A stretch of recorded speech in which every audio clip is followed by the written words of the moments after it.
Sehirli bir səhərin xəbərini aldıq. Dedilər ki, başlayıbdı əskər qisasın. Murov dağın zirvəsində bayraq ucaldı. 44 günə vətənin yarası sağaldı.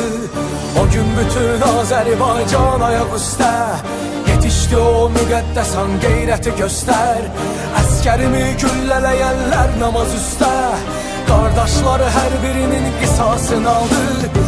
Tarixə yazıldı bugün qələbən sənin. Unutmarıq heç bir zaman heç bir əskəri. Millətin vətən yarası savalı vardıq. Cənnətin qapısından baxır şəhidlərin. Tarixə yazıldı bugün qələbən sənin. Unutmarıq heç bir zaman heç bir əskəri. Millətin vətən yarası savalı vardıq. Cənnətin qapısından baxır şəhidlərin. Tarixə yazıldı bugün qələbən sənin. Benden kaçtı, üstünü çekip Raçına birinci giren oğlanlar. Halaldı, halaldı lan aslanım.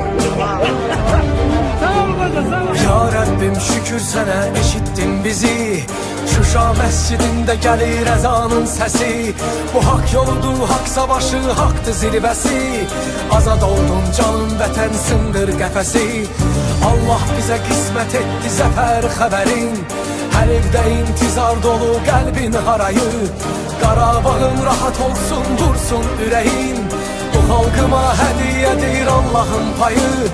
Tarixə yazıldı bugün qələbən sənin. Unutmarıq heç bir zaman heç bir əskəri.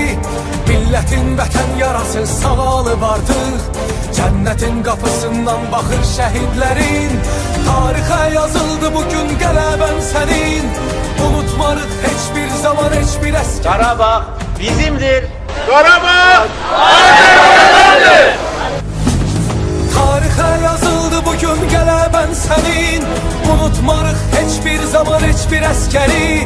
Millətin vətən yarası